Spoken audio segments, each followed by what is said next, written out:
Olá,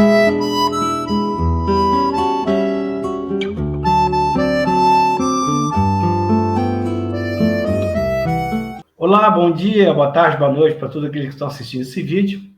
Esse aqui é o nosso canal Engenharia e Perspectiva, onde a gente discute, então, questões da engenharia. Esse canal é patrocinado pela empresa NEP Consultoria e tem um apoio institucional no nosso sindicato de engenheiros no estado de São Paulo. Tá? Hoje eu convidei aqui, fiquei muito feliz que ele aceitou o convite, o engenheiro Argemiro Costa. Para quem trabalha na área automotiva, na área de simulação numérica aqui em São Paulo, especialmente, é uma figura bastante conhecida. E é assim, o que eu aprecio bastante é eu tenho já conversei algumas vezes, né, por causa de vários eventos, não que eu tive oportunidade de estar conversando como hoje eu estou conversando, tanta proximidade, mas a Gemir, pelo tamanho da nossa área, que não é tão grande, a gente fica conhecendo pessoas através de outras pessoas. E o Gemir é daqueles caras que consegue transitar em vários ambientes e o pessoal está uma maior estima, maior carinho, assim, um cara que sempre está tratando bem as pessoas, um profissional altamente competente e que por isso eu tenho esse conhecimento através de outras pessoas que eu acho que também, eu pelo menos dou muito valor, né? A gente consolidar uma carreira, ele está aqui me contando que ele está trabalhando 40 anos só na Pirelli, né? Quer dizer, o cara considera décadas de trabalho e consolidar uma imagem assim tão querida assim no meio entre os colegas, assim, eu pelo menos dou muito valor para isso. Acho que é muito importante, tá? O Agemir é engenheiro mecânico pela Escola de Engenharia Mauá. Ele é pós-graduado em análise de sistemas pela FAAP. Ele tem mestrado e doutorado pela Escola Politécnica da USP. Tá? E ele é gerente de pesquisas, gerente de pesquisa e desenvolvimento, modelagem matemática e inovação aberta pela Pirelli Pneus e, mais recentemente, pela Prometeon Tire. E, segundo ele aqui, estava me contando, a Prometeon é um tipo de uma spin-off da Pirelli. Houve uma divisão dos produtos, né? E coube, então, a Prometeon Tire, a parte onde me parece que ele já tinha as atividades. Tá? E ele, ele começou, ele teve início de carreira no departamento de engenharia mecânica, de engenharia matemática, em 83. Ele tem um link entre engenharia informática, na parte de CAD, CAE e simulações, e atua também na área de inovação, na AMPEI e FDC-CRI. Ele é professor de pós-graduação em engenharia automotiva da área de dinâmica veicular na Mauá. Tá? Quero agradecer muito aqui a presença do Argemir para conversar com a gente. Uma das ideias aqui, evidentemente, no primeiro momento, ele falar um pouquinho mais da carreira dele, que diz muito para a gente, uma carreira de sucesso dentro da engenharia nacional não é uma coisa fácil, tá? Então a gente tem muito a aprender com ele. E segundo momento, aproveitar essa experiência do Argemiro, que durante muito tempo ele trabalhou com projetos nessa interface de empresas e universidades. Então, inclusive, eu sei de vários trabalhos que ele desenvolveu aqui na Poli, com professores conhecidos meus também, e que também eu sei que também foram de bastante importância dentro não só da universidade, como também da empresa que ele estava trabalhando. Então, a gente vai tentar focar um pouquinho nisso aí, que sempre tem lá suas arestas, eu acho que ele pode contribuir bastante. Mestre, muito obrigado por sua presença aqui. Por favor, a palavra é toda sua. Obrigado, Renato. Eu que agradeço a oportunidade, né? Me sinto muito honrado de estar conversando e contando a minha história, a minha carreira, né? E falando da engenharia, que é uma paixão de nós todos, né? Isso que é muito bacana. Eu comecei a minha carreira, acho que eu tenho um pouco do DNA do meu avô, foi acho que uma das primeiras turmas da Escola Politécnica. Ele se formou em 1900, Regino de Paula Aragão. E na época ele fez engenharia industrial. Antigamente tinha a engenharia civil, né, em oposição à engenharia militar, né, e depois, logo em seguida, a engenharia industrial, quando começou na Escola Politécnica. E eu acho que ficou um pouquinho. Eu, como você falou, fiz estágio antes de ir para Pirelli, né, e agora recentemente na Prometeon, que é realmente uma spin-off da Pirelli, onde estou nesse ambiente há 40 anos, né? Então, fico muito feliz de estar nesse ambiente de pesquisa, desenvolvimento, engenharia, né? Eu comecei o meu estágio na Indústrias Villares, era um gigante na época, né? Fiz o estágio lá.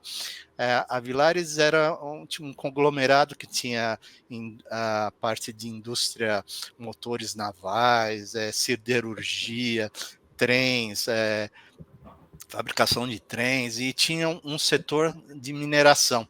E eu comecei lá na parte de cálculo, fazia a parte de engenharia de cálculo, as estruturas, fadiga. Então lá foi o meu primeiro contato com essa área de modelagem, de simulação. Ainda não existia a informática como nós conhecemos, né? Tinha os centros de computação, era na Control Data, né? Então a gente mandava fazer os cálculos, mandava para Control Data, ali na Praça Roosevelt, no centro de São Paulo, e lá depois pegava os resultados, fazia os cálculos das estruturas, resistência à fadiga, concentrações e tensões, e, enfim, fazia todo esse trabalho. Mas vocês desenvolviam os códigos ou vocês usavam códigos? Assim? Não, usávamos, tinha 2 programas, software de elementos finitos, era o Strudel e o Stardyne, né, na época. Eu acho que era um dos primeiros. Aí depois eu me interessei por essa área, acabei sendo contratado na Pirelli. Isso foi no início dos anos 80, que, como você sabe, foi um período complicado para o nosso país. A nossa inflação estava em 100%. Tinha acabado aquele período do milagre econômico, e aí a engenharia estava, e as indústrias, né, sofrendo de todo jeito, de todo lado, né? Então foi um período complicado. Mas aí, logo finalizando o meu estágio na Villares, eu comecei na Pirelli, né, nesse setor em engenharia matemática. Aí, como eles precisavam de alguém para essa parte de cálculo, e eles precisavam de alguém para fazer essa ligação, né, o link entre informática, que estava começando, e a parte de simulações de cálculo mesmo, né? E então, por isso que eu fiz essa pós-graduação de análise de sistemas, porque na época eu tinha que fazer de tudo, instalar o software no computador, estudar as linguagens para poder colocar a fita certa. Não tinha ainda a computação gráfica, né? Estava começando a área de computação gráfica. Então era aqueles rolos de fita para você colocar o software, deixar ele rodando nos computadores, no mainframe. Então eu tinha que estudar todas aquelas linguagens e depois fazer toda a instalação do software quando começou essa parte da informática a progredir, né? Depois vieram os microcomputadores, né? No início dos anos 80, e então a gente tinha que fazer tudo. E na época eu fiz o primeiro curso de elementos finitos com o professor Vitor de Souza Lima. Ele era uma referência lá na... Ele é professor da Escola Politécnica e ele trabalhava também na Promon. Exatamente. E na época foi aí que eu comecei, né? Já tinha começado no mundo das borrachas, estudando os transportadores de correia na Virares, né? E que já estava fazendo os projetos para Carajás, estava iniciando o projeto para Carajás, eram tudo gigante, os motores, transportadores. Eu trabalhei bastante nessas transportadoras lá de Carajás, lá nesses motores aí também. Não, é enorme, uma ordem de grandeza, de diferença das outras mineradoras. E aí já comecei esse mundo da borracha, né? A borracha, tem professores aí que falavam para mim: puxa, você trabalhar com borracha, você está abrindo a porta do inferno, né? E assim era.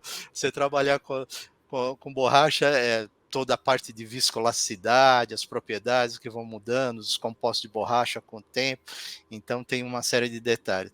E nessa época o professor Vitor de Souza Lima, ele punha a mão na cabeça assim, falava, mas você vai fazer simulação de elementos de pneus, o que você está fazendo?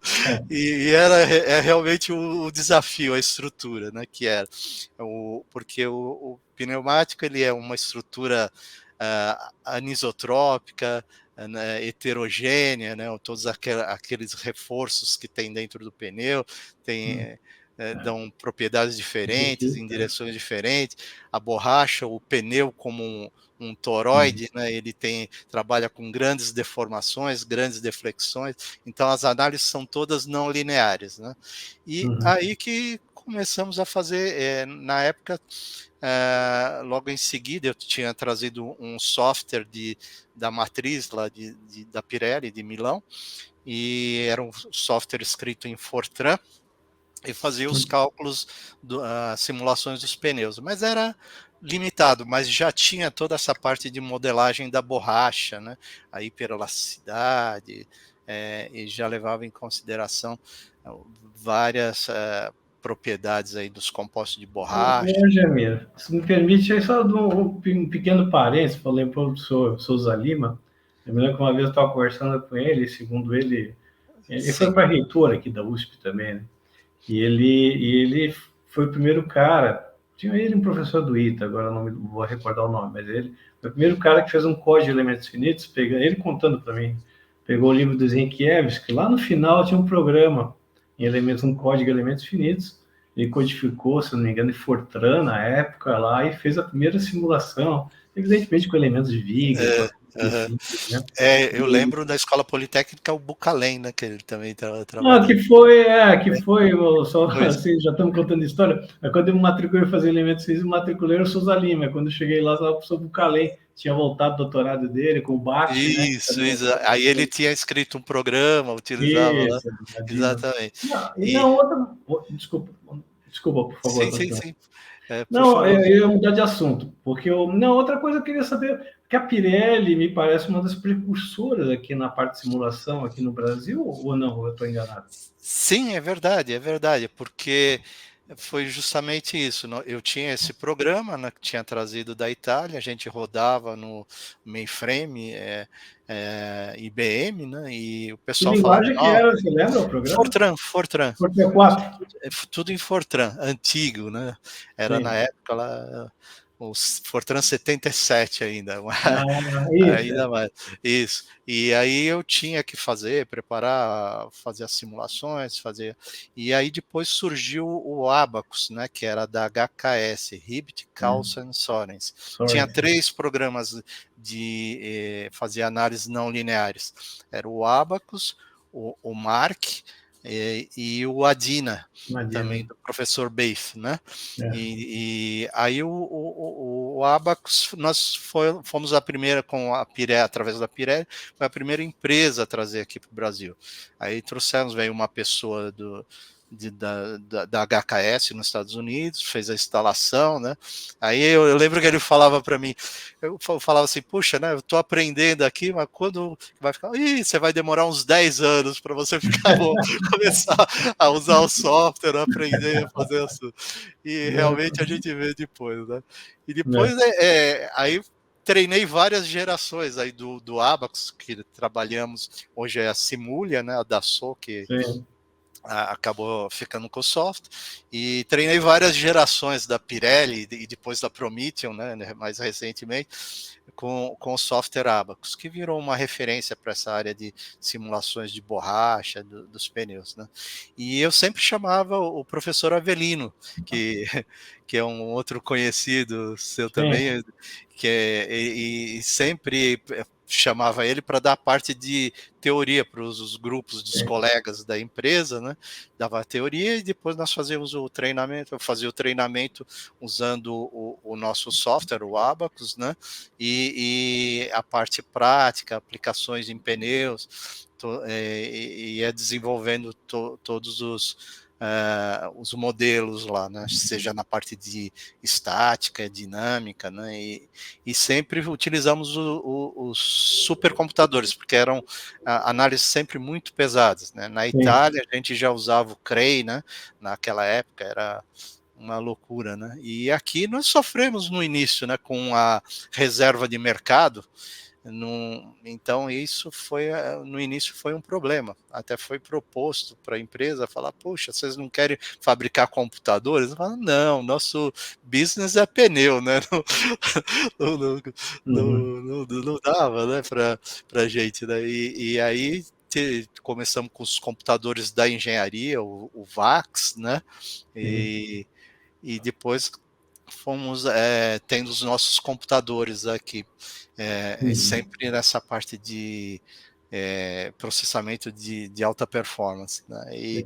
E foi avançando na parte dos modelos, né? E com isso, acho que abriu assim, oportunidade de trabalhar com muitos professores, né? Depois me surgiu a oportunidade de fazer o mestrado na Escola Uhum. Politécnica, e era o mestrado eu fiz no Laboratório de Fenômenos de Superfície, É, LFS, isso com o tá. saudoso professor Tanaka, né, e o professor Hamilton Sinatra, né, que são as duas referências. Aí eu fui me apaixonando cada vez mais esse contato com a universidade, né. Uhum. É, Hoje, Emílio, só entrando aí, antes pode entrar na universidade, a Pirelli, ela tinha também um centro de simulação lá em Milão, que você está falando.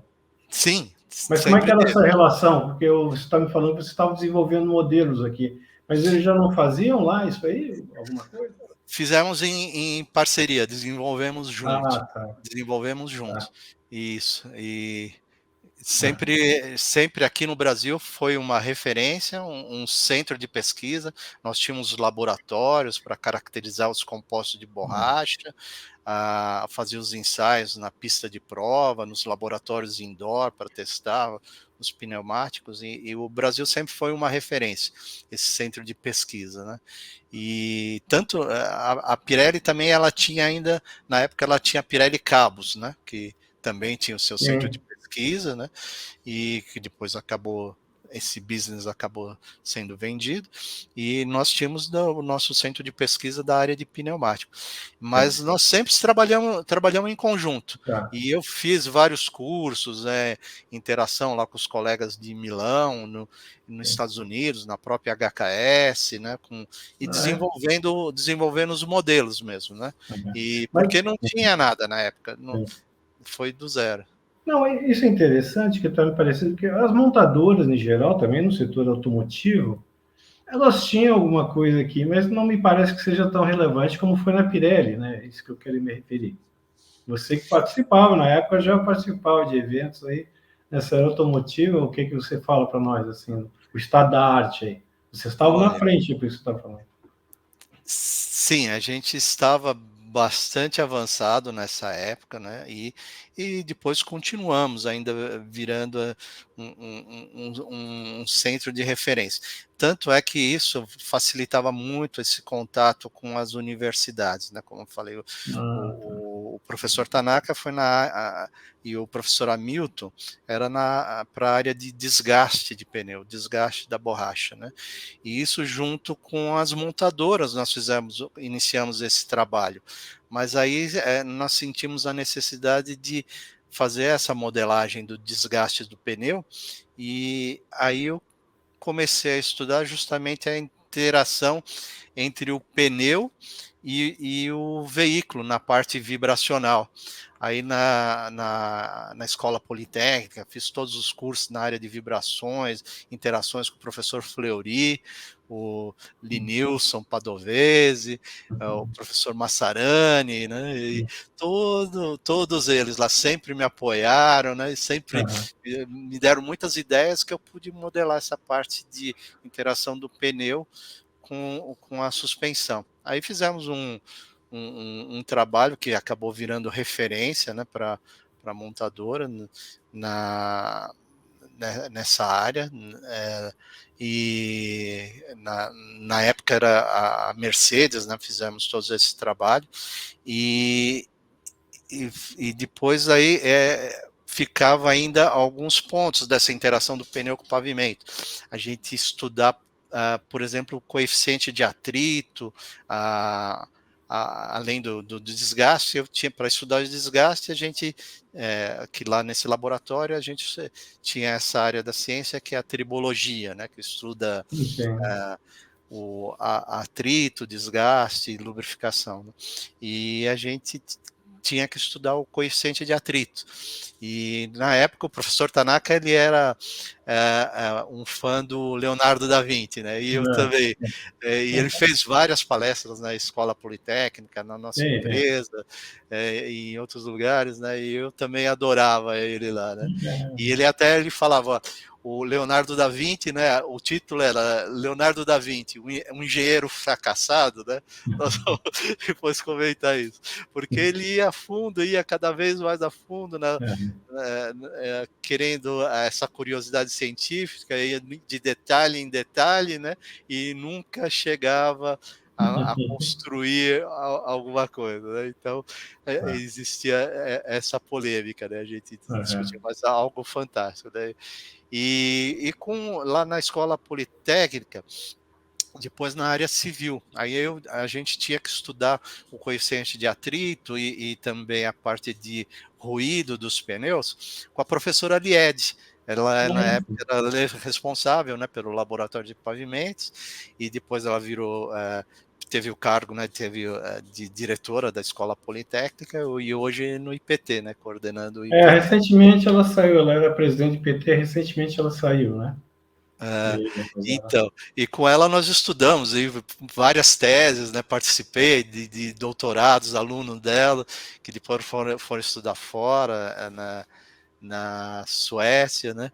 E sobre essa interação pneu-pavimento, né? Fizemos trabalhos, fizemos um trabalho que era muito bacana. A gente pegava amostras de pavimento, montava para estudar com os mecanismos do professor Tanaka, para a gente estudar o desgaste, fazia em diversas concessionárias de vias públicas, a gente fazia os testes de coeficiente de atrito, enfim, foi um período lá que muito produtivo. Quando eu comecei a estudar pavimento, era um outro universo, né? Estudava o pneu, depois essa interação com a suspensão do veículo, e depois, quando você começa pavimentos, nossa, abre um outro universo. Abre muito, isso. E foi muito bacana. Aí depois fomos avançando ainda na modelagem. Fomos para a parte de solo deformável, né? Aí a gente, pneus agrícolas, e cada vez mais você quer menos compactação do solo. Porque uma vez que você compacta menos o solo, a raiz se aprofunda mais e a produtividade da planta aumenta, né? E cresce mais, aumenta a produtividade. Então, começamos a estudar essa interação com o solo deformável. Aí, acabamos envolvendo também a Unicamp. Aí, comecei a frequentar a Unicamp lá. O professor Arruda, né, Roberto... José Roberto França Arruda. José Roberto França Arruda, né? Conheço a parte de vibrações aqui da bastante. Lá também toda a parte vibracional, né, que a gente já estava estudando com ele, e tinha o professor Pavanello também, né, nessa parte de simulações, elementos finitos, professor Soler na parte de fadiga, e teve uma época que eu ia tanto lá para a Unicamp que eles acabaram arrumando uma sala para mim lá, que eu ficava... e tudo isso, Relato, eu sempre trabalhando, né? Não era a carreira acadêmica, estava na indústria, né? Então, mas isso que é bacana o que você falou. Eu acho que, como indústria, eu tive muito apoio sempre, né? Para desenvolver esses trabalhos, essa interação, e pude ajudar e ter muita gente formando junto, né? Muitos trabalhos em paralelo. Mas isso é interessante, que agora você está pensando, eu não sabia que você tinha toda essa, eu conheci alguns trabalhos seus, agora você viu, você foi para vários cantos. E eu me lembro também, tinha a Pirelli Cabos, você citou rapidamente, mas acho que foi a professora Milton Sinatora, e acho que o Tanaka também. Que eles tinham trabalhos grandes também com a Pirelli Cabos. Tinha, Eu cheguei tinha, a sim. fazer com Fazia aqueles pessoas. cabos Riser, né, para a A indústria Raiz, eu acho que o eletrolítica. Celso Pesce, se Isso, eu não me engano, exatamente. também. É, Mas, exato. mas aí eu vejo um padrão da Pirelli, assim, no sentido de investir. E universidade, né, em trabalho com universidade, te dá liberdade para isso, que também não é toda empresa que faz isso, né? E um pouco diferente das montadoras, né? Assim, falando assim do meio da área, né, de automotivo em geral, de outras áreas, me parece que novamente foge um pouco do padrão, né? Me parece que a Pirelli foi um caso especial, vai, poderia dizer isso. Exatamente, porque eu também teve um período que eu estava também estudando, indo para São Carlos, né? Então eu ia lá, por exemplo, ia um dia por semana lá, ficava em São Carlos, né? E tinha o professor Álvaro Costa Neto, que foi Sim. também meu orientador de doutorado, Ah, é? o Não. professor Ah, Canali, né? Que também nessa parte de dinâmica veicular. Então que era justamente para dar continuidade nesses estudos, né? E eu via, por exemplo, tinha colegas da indústria automotiva, eles tinham que fazer hora extra para ir lá, né, para fazer os cursos. Eu não, eu tinha liberdade, eu ia, ficava aquele dia e, bom, acho que uma das coisas é você mas isso estudar é um um padrão de uma mundo. empresa da Pirelli, ou de uma empresa italiana? O que eles viram assim para ter um comportamento diferenciado, né? A gente está falando de ter um comportamento diferenciado aqui no Brasil, É, frente às universidades. Né? olha, então, eu acho que foi uma felicidade, né? A gente sempre fala aquela sorte, né? De você estar Circunstancial, né? tá no Não, lugar certo na hora certa, né? não, eu sei, mas a E Pirelli, assim, tem como alguns instituto, gestores, alguns entende? Mas, diretores na mas a época Pirelli que não tem apoiavam. esse padrão, assim?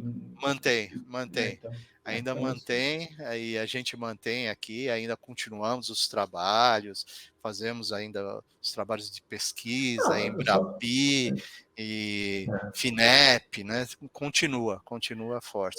é só para citar como exemplo, quem não conhece, eu conheci várias pessoas que trabalhavam na empresa, as empresas no máximo davam uma tarde por semana, né? O que para hoje em dia, evidentemente, mestrado, doutorado já é um conceito um pouquinho diferente. Mas naquela época a gente trabalhava quase tempo integral para poder dar conta de fazer duas, três, dependendo das disciplinas, era quase tempo integral. Então, eles tinham uma tarde por semana, dificultava muito, né, as pessoas fazerem, né? Então, Sem dúvida. isso é um fator assim que afastou um pouco as empresas, né? Hoje com essas novas modalidades, aí sim, aí eu acho que abriu mais possibilidades, né, para quem estava na empresa. Mas naquela época o tempo que eles davam era muito pequeno, né? Exato, exato. Então eu via, né, puxa, eu tinha todo o apoio, né? E continuei dando esse apoio também depois para as outras gerações, formando pessoas, incentivando os mestrados, doutorados, né? E participei em várias bancas e dava apoio para todos eles, né? Então é uma coisa que a gente continuou, foi perpetuando nesse sentido, né?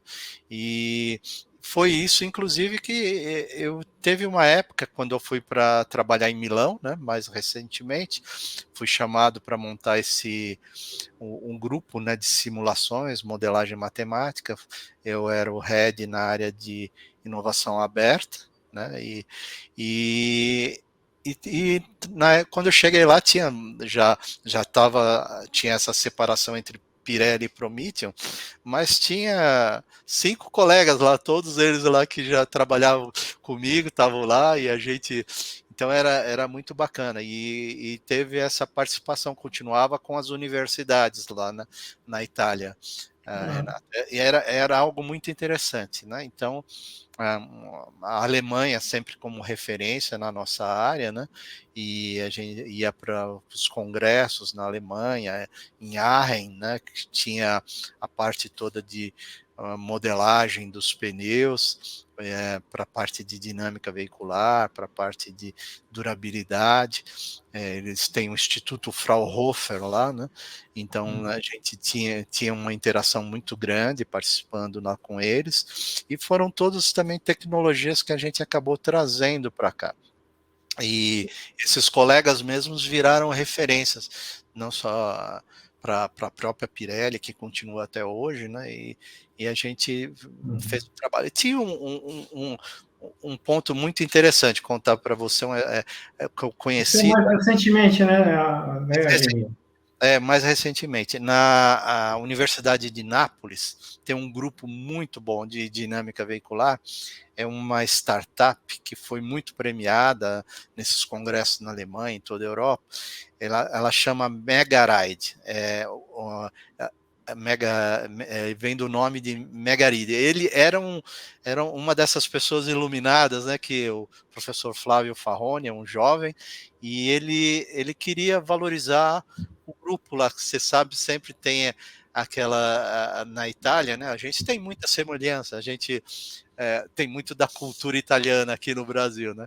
E tinha aquela diferenças do norte da Itália para o sul, né? Então ele de Nápoles ele queria valorizar muito os trabalhos lá. Aí ele usou esse nome Megaride, né? Megaride para como da parte de dinâmica veicular, mas era o nome da ilha, Megaride, né? Que é de Nápoles, onde praticamente começou a Nápoles, tinha toda a história lá da sereia Partênope, né, que não se deixa levar pelo encanto lá do Ulisses, né, e acaba morrendo e dizem que foi enterrada lá nessa ilhota, né, onde começou a Neápolis, né, onde começou a cidade lá. E então tem toda uma história. E ele usou isso daí e ele fez um trabalho fantástico hoje e trabalho começando da universidade. E eu pude acompanhar esse início do trabalho dele, né? De uma startup. Então, eu acho que isso é uma coisa, um exemplo para a gente copiar, que tem muita oportunidade, muita coisa bacana para a gente fazer nesse sentido, sabe? E hoje eles estão trabalhando, eles trabalham até para a Fórmula 1, né? A Pirelli ainda fornece pneus desde 2011 até agora para a Fórmula 1, né? E tinha os colegas do meu grupo que foram lá trabalhar na área de simulações de elementos finitos, né, para a Fórmula 1 e foram chamados para trabalhar lá, então era um reconhecimento, né? E esse grupo aí dessa startup, né, está fazendo um trabalho fantástico, né?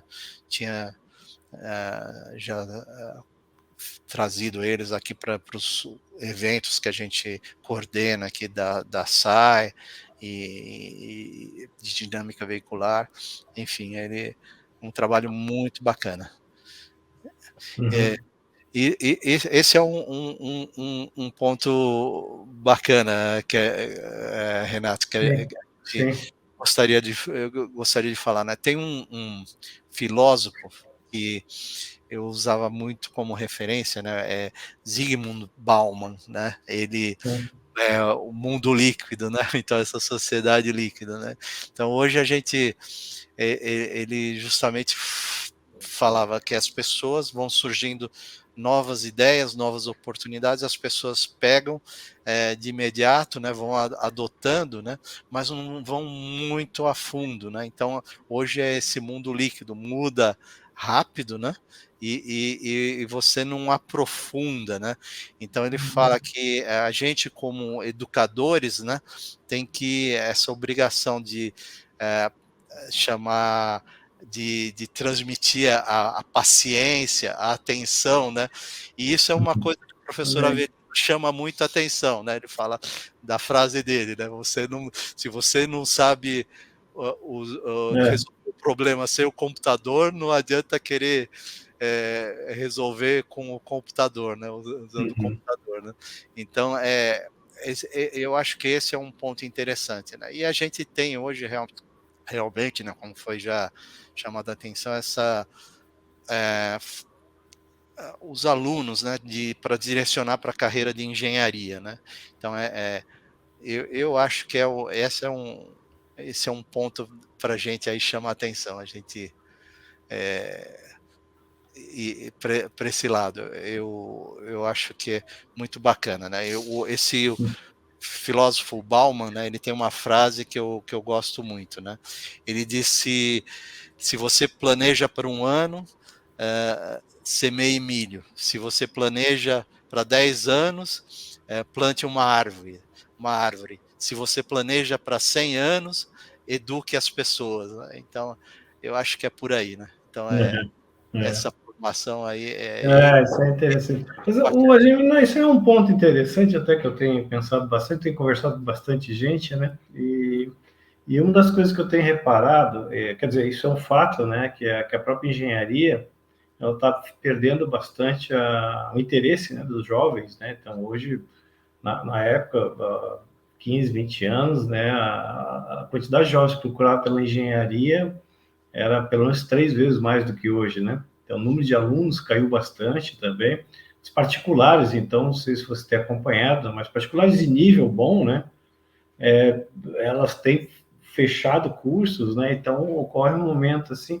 E é um momento muito particular do Brasil, né? Nesse ponto que eu queria chamar a atenção, né? Que a gente, às vezes, tem essas experiências, por exemplo, da própria Pirelli, e por isso, mas o que eu vejo que não é um padrão, né? Esse comportamento da Pirelli frente à universidade. A maioria das montadoras não teve esse interesse tão grande em fazer esse tipo de consideração, de valorização da universidade, né?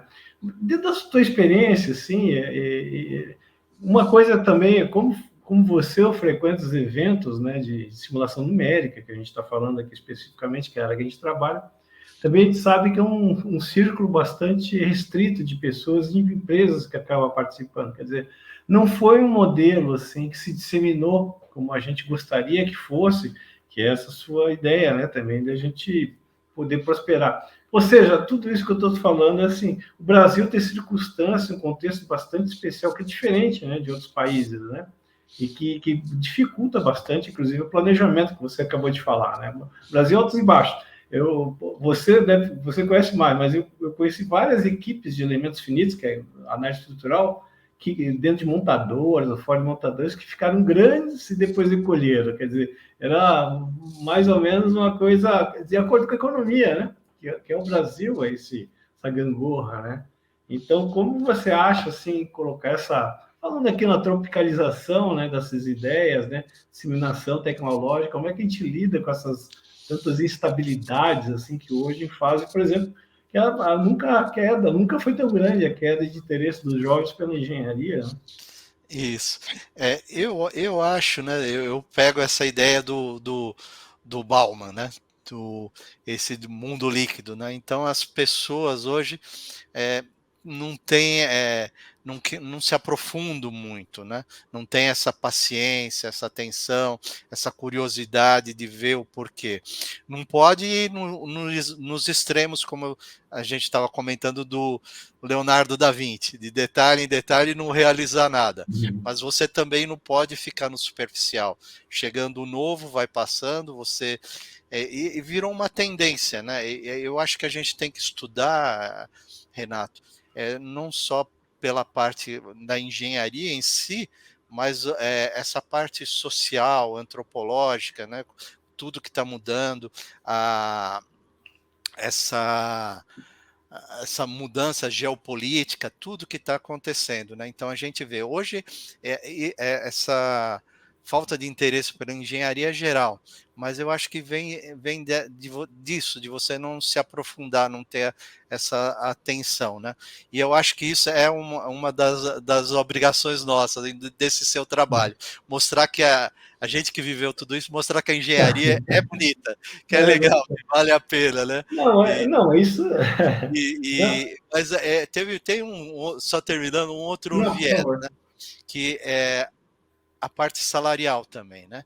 Então, Eu a queria te falar. engenharia tem esse viés, né, que você trabalhar assalariado. Então, no início, como a gente estava falando, você era engenheiro, ou você trabalhava para a indústria ou para o governo, né? Então, você era um assalariado. Tinha esse viés muito forte da engenharia como assalariado. Depois, o que aconteceu? Deslocou esse eixo para a parte de serviços, né? Então, hoje, muitas das coisas são feitas através de serviços, foram terceirizados, né? Então, tudo que aqueles conglomerados, como tinha no passado a Villares, fazia de tudo, né? Você tinha uma hierarquização, né? E fazia tudo internamente, acabou sendo diluído em serviços, e hoje você tem. E isso também abriu novas oportunidades, novos negócios, né? Consultorias, então isso acabou diluindo. E também para a parte de banco, né, financeira, que foi. Então, isso levou muito dos engenheiros, né, para deslocar para as outras áreas. Mas eu acho que tem esse viés aí da própria engenharia, né, como a gente estava tratando. Mas eu acho que são ondas, né, que também vão passar. E eu acho agora cabe a nós aqui mostrar que é bacana a engenharia. Não, esse interesse, né? A gente que é muito bacana e tal.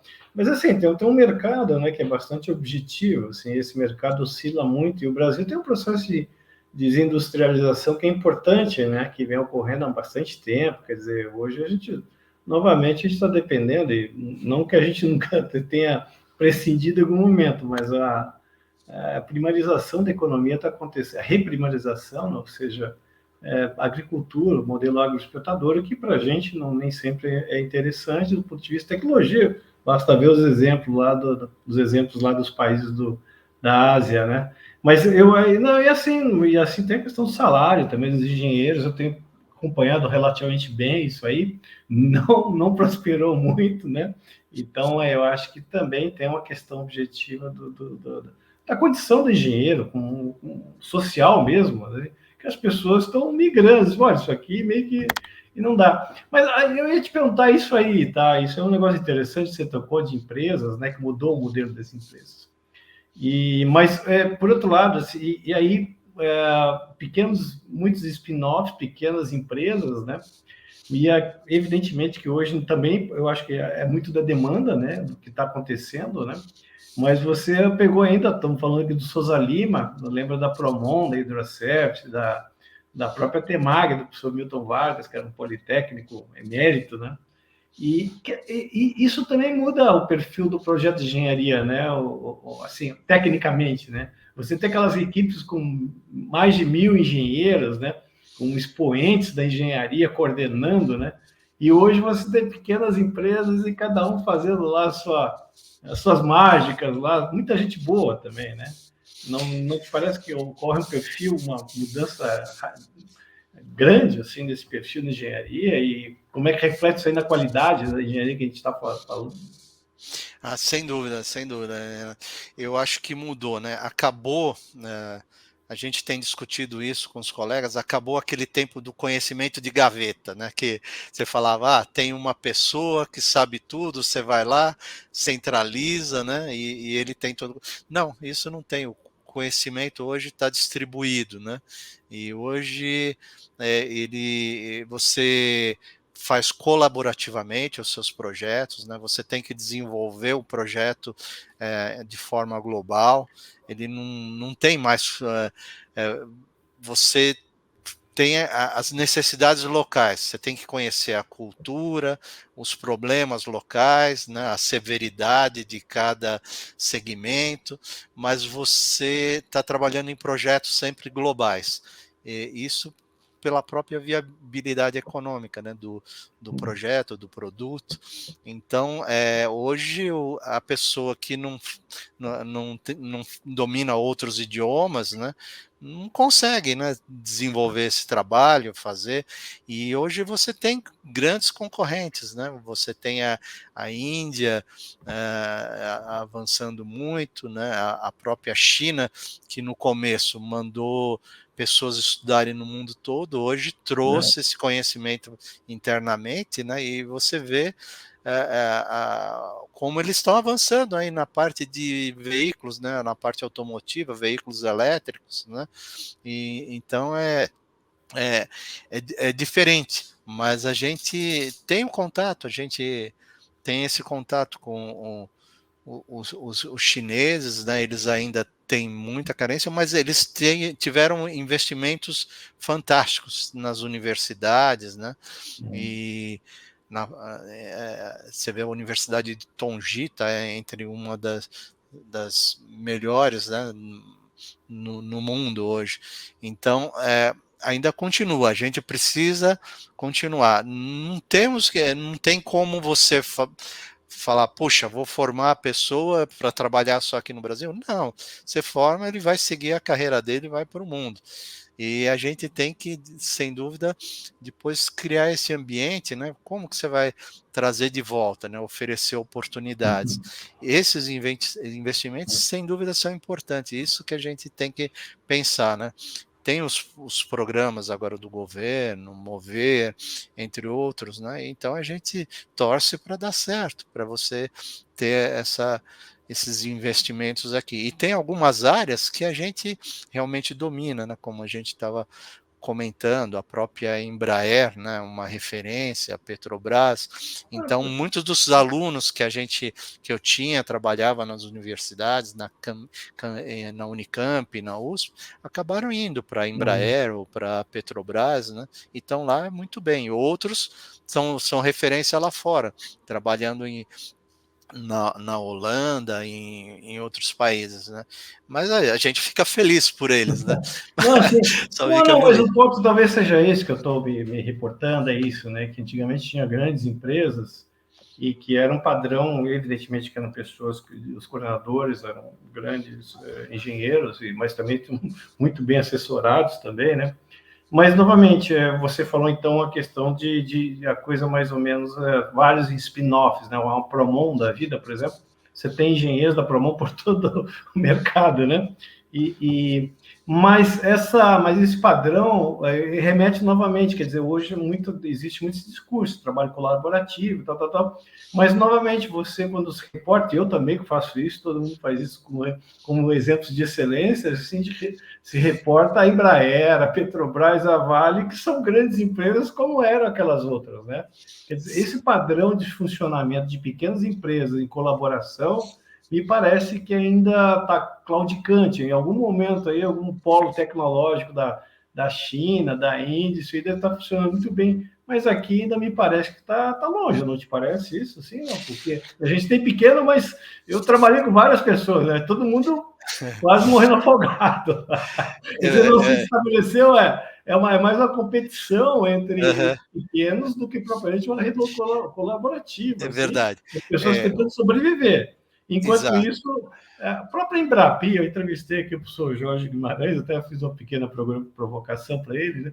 Porque um dia eu estava vendo um programa da Embrapi, e que é um programa extremamente interessante, eu recomendo que as pessoas vejam novamente, com informações. Aí eu cheguei para ver o benchmark, um era Bosch e o outro era a Fiat Chrysler. Eu disse, pô, mestre, mas vamos criar todo esse financiamento para a Bosch? A Bosch tinha 20 e poucos projetos em Embrapi. Né? Então, Entendi. quer dizer, aí a gente entende assim, pô, mas então, peraí, só esse modelão de empresa grande que vai conseguir acessar esses subsídios que a gente vai dar para crescer o parque, então, novamente, nós vamos ficar de fora, né?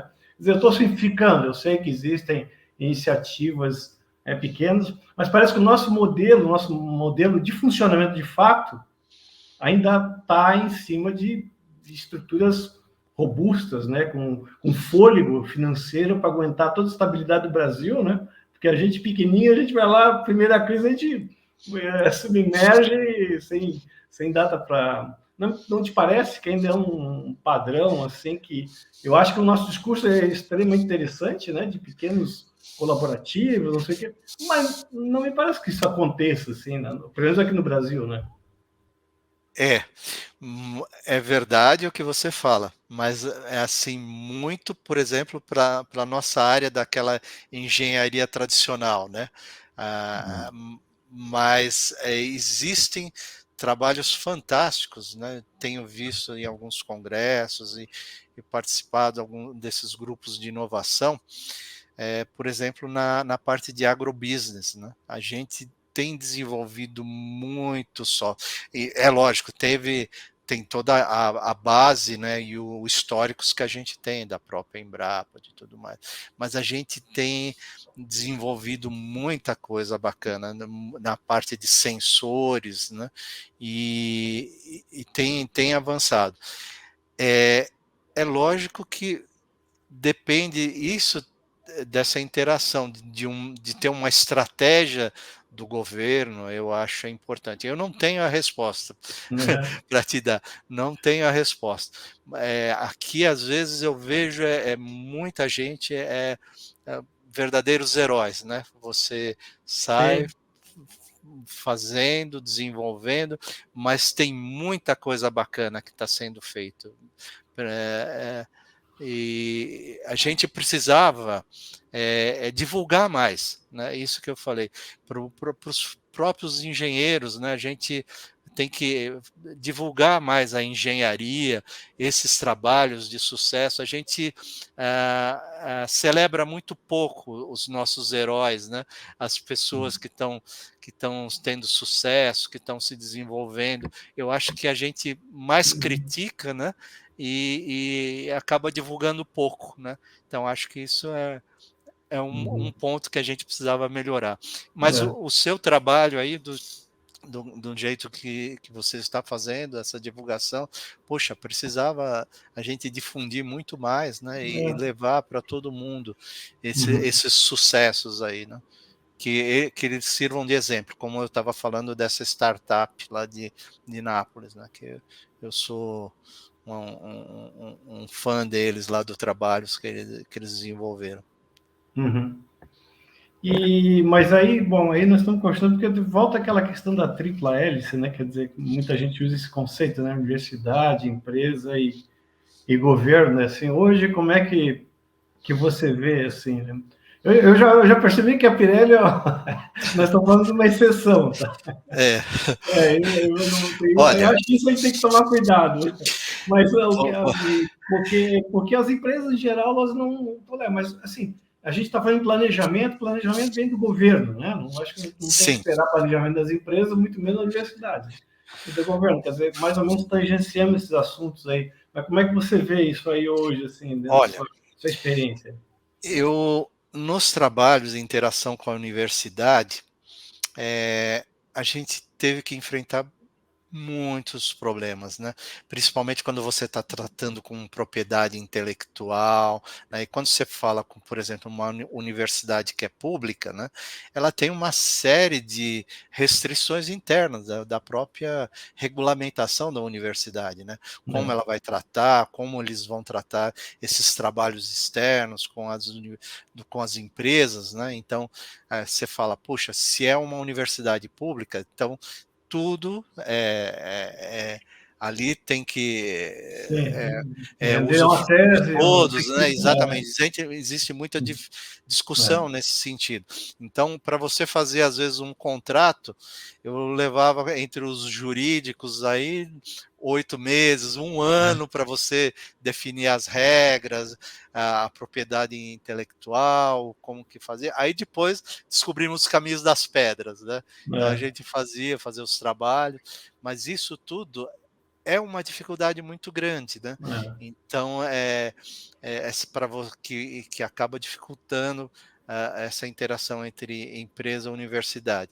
Mas a gente não pode desistir, não tem como. Se você quiser realizar, né, você tem que ir atrás, fazer, conversando, ter a paciência de todos os jurídicos, né, de um lado, do outro, e tratando, enfim.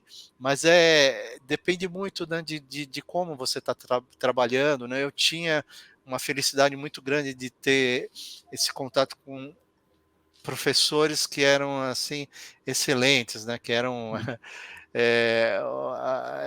referências e que tinham essa vontade também de realizar, né?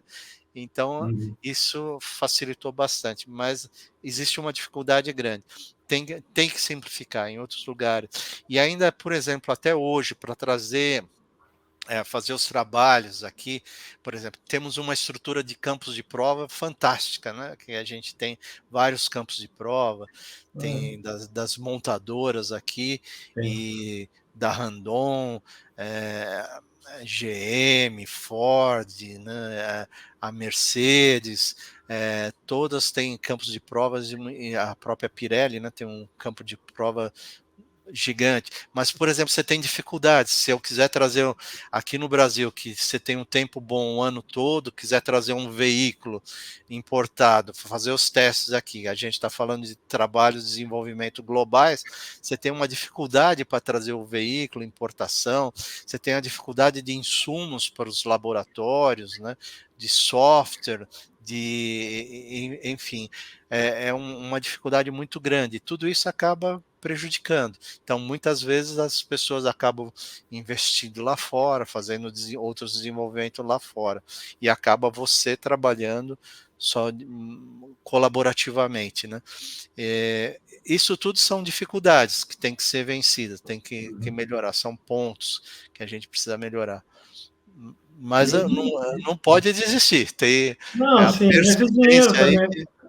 Mas os investimentos também do governo em geral são baixos ainda, né? Embora assim, eu acho que a falta, a ausência, às vezes, de um modelo também de trabalho claro, né?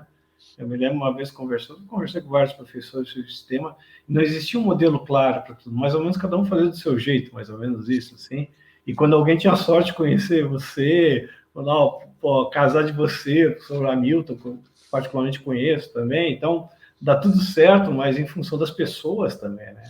Dentro de algum esquema, um pouquinho de pessoas com um pouquinho de perfil diferente. Eu conheci, por exemplo, pessoas que, né, assim, alguns laboratórios que não era pesquisa, né? Um prestador de serviço, era outra história, né? Quer dizer, Sim. então, quer dizer, e isso contaminou muito o ambiente universitário, que restringiu muitas portas, né? Porque é uma zona cinza ali, tá vendo? O cara está prestando serviço ou está desenvolvendo pesquisa, quer dizer, então isso também gerava muito ruído, assim, e até hoje, né?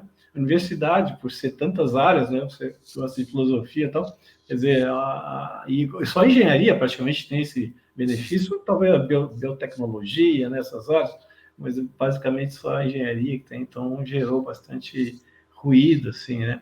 Mas o Brasil, assim, como uma ferramenta de planejamento, que eu acho que depende muito, né? A China foi planejamento, podemos questionar o regime que é lá, a própria Coreia, né? Hoje o Vietnã, né? Então, hoje temos colegas nossos trabalhando para empresas do Jet Vietnã que saíram dessa área de simulação aqui no Brasil. Então, são processos governamentais, né, me parece, né? Que também tem um norte aí, né? Isso. Não, concordo. Enfim, mas a nossa realidade, né? Enfim, tem esses desafios aí, né? E o que não pode é desanimar. Tem que Não, eu creio que... não, sem dúvida. se não, nossa, mesmo internamente, às vezes você vê nos grupos, né, você fala, puxa, né, isso vai dar tanto trabalho, eu vou ter que ter paciência. Não, então depende também dessa própria estratégia, né, interna que a gente de desenvolver e fazer alguma coisa local. Mas muito desses exemplos aí dos próprios professores, desses grupos de trabalho, né, que acho que é uma felicidade a gente conhecer. Não, eu acho que esse exemplo da Pirelli aqui com a Pora aqui é um belo exemplo, de fato, para ganhar bastante divulgação. É engraçado isso que eu acompanho, mas a gente tem flashes, né, falando com você, eu sei lá do professor Hamilton, não me lembro da Pirelli Cabos e tal, mas são coisas espaçadas, né? Hoje que eu estou reunindo e, de fato, não existia uma política, não existe uma política mais consolidada, assim, de interação, né? E aí amadurece a relação também, então aí acho que facilita bastante. Hoje, deixa eu perguntar, aproveitar você que está nessa área automotiva há quanto tempo, e isso a gente, tomando novamente o exemplo da China, né? A China há 20 anos a gente falava, esse carro chinês aí, por favor, não sei. Hoje a gente tem esses carros de boa qualidade. O que, na sua opinião, você que lidou a vida inteira aqui, a gente está falando, a engenharia, para quem não sabe, a parte de simulação numérica começou praticamente desde a automotiva, aqui se consolidou e até hoje talvez são um dos grandes. Vários automontadores tinham as principais equipes aqui no Brasil, né? Então, pessoas muito boas. E ferramenteiros, todas as áreas, você tinha muita gente boa. Mas por que a gente não conseguiu consolidar uma fábrica nacional aqui, gente? É uma boa pergunta, Não, porque Puxa a vida. gente tem gente, né? A gente tem gente conhecedor. É, Você trabalha há 40 pois é. anos com isso aí, né? Pô, É, fazer pneu, chama o Gemiro lá que vai é, o- resolver. é uma boa pergunta, né? A gente, puxa, teve tanto a própria Gurgel, né? Teve outros aí pioneiros, né? Que acabou não É, mas foi dando. muito É o rápido, né? próprio tipo de regime, de talvez de escala, eu não sei te dizer por que que não avançou tanto, né? Porque a China fez E isso aí em 20 anos isso, aí, né? É, exato, exato. Mas eles têm então, só o mercado interno deles lá, mas a gente lembra, mas né? a O gente próprio tem. Japão, né? Não, você fala, puxa, É, Japão pequenininho, depois da guerra, o radinho de pilha deles era horrível, né? Depois né? viraram referência na área de eletrônica, né? Aham. Pois é. Então, acho que é um próprio essa estratégia de governo de longo prazo, né? E acho que isso é uma coisa importante. Mas como eu falei para você, Renato, eu acho assim, como foi proposto para a própria a Pirelli, né, na época de reserva de mercado. Ah, vocês não querem fazer computadores? Não, não é o nosso negócio. Então tem coisas que a gente não vai fazer, não vamos ser líderes, né? Em alguns segmentos não adianta forçar que a gente não vai. Sim. Aquilo lá acho que só naquela época trouxe um pouco de atraso até, né? Porque a gente não tinha os recursos na época. E então eu acho que a gente tem que ver o que a gente realmente é líder, né? Agora na área de agrobusiness, né? A parte de mineração, e, enfim, alguns segmentos que você poder avançar, né? Mas a gente tem que ter algumas pessoas que às vezes acabam puxando, né? Esse tipo de investimento, de incentivo, criando esses negócios, né? E às vezes são algumas pessoas individuais, né? Hoje está tendo muita discussão aí com Elon Musk, né? Então que ele é um obstinado, né? Ele criou várias empresas assim, se você for ver, é fantástico, mas ele era um obstinado para redução de custos. Fala, puxa, né? Ele mandando foguetes SpaceX, né, para o espaço, né? Você fala, puxa, ele começou tudo, tinha concorrentes gigantes, a Boeing, né? Enfim, ele conseguiu realizar muita coisa. A Tesla, ele que começou com os Uhum. veículos elétricos, né? Você estava falando, poxa, a China agora está virando referência, um baixo custo, mas Sim. ele saiu e montou esse tipo. É. Então ele era uma pessoa obstinada. E agora é discutível como pessoa, né? Você, você vê o cara, é um chefe que eu não gostaria de ter. Não tem muitas Mas enfim, dúvidas, não. ele Não, é assim, então às vezes depende assim de pessoas mesmo que criam também. Eu todo. acho que sim, né? Mas uma coisa interessante em refletir no Brasil é assim, eu estou te dando esse exemplo, você conhece muito melhor do que a automotiva, quer dizer, você tem todas as condições objetivas, né, para ter uma É, montadora nacional. Conhecimento, eles estão aqui, assim, com peso desde os anos 50, né? Então, do século passado, né? Então, existe todas as condições e não aconteceu. E um outro exemplo, assim, que eu deixo mais para as pessoas pensarem, é o óleo e gás, recente agora. A gente já tem reservas gigantescas, né, e aconteceu toda uma certa turbulência que a gente está querendo entender, né, a gente tem boas ideias do que aconteceu.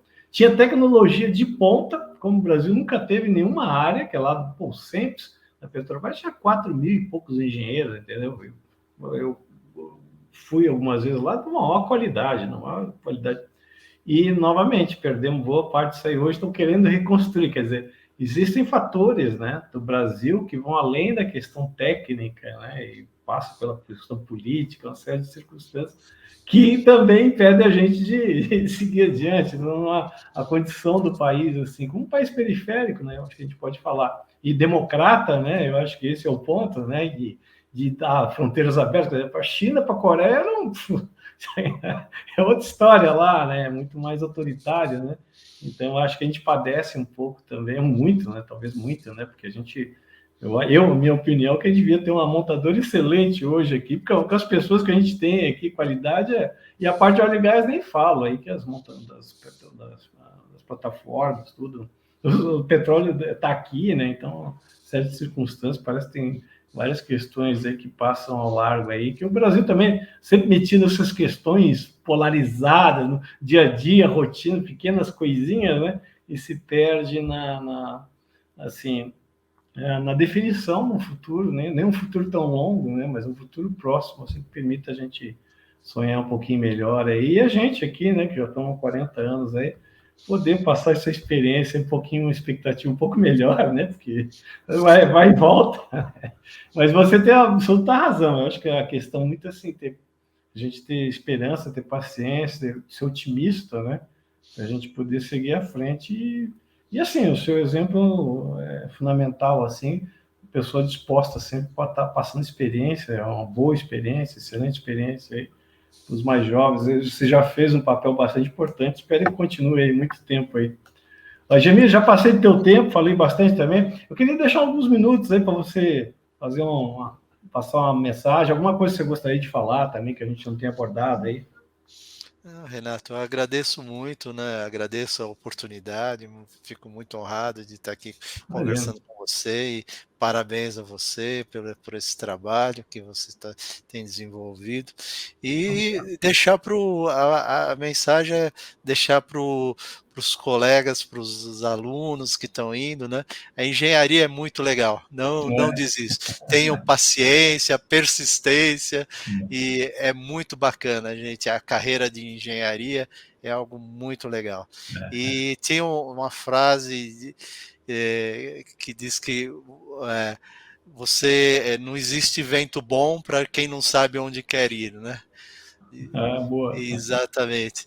Então é por aí. Vamos em frente. Tenha paciência, persistência e pode acreditar. A engenharia é uma carreira muito legal. É ótimo. Obrigado. Eu que agradeço aí, né? E dito por engenheiro, assim como eu, você se formou nos anos 80, que é a pior época para se formar, e a gente, vários dos colegas aí, provavelmente você também, abandonaram a engenharia nesse tempo aí, foram fazer outras coisas, porque simplesmente tinha oportunidade. Então, isso dá um significado bastante importante aí para a sua mensagem, porque foi muito árduo, né? A gente tem mais baixos que altos aí do mercado em geral e felizmente você também teve uma carreira bastante importante na Pirelli, soube trabalhar esse espaço aí com qualidade e a gente fica muito feliz. Mas, Gemir, muito obrigado pela sua participação, um tempo já que eu gostaria de ter convidado você e espero aí uma próxima oportunidade a gente conversar também, sempre um prazer aí conversar com colegas. Tá bom, meu amigo? Obrigado. Um grande abraço para você aí. Obrigado. Um abraço.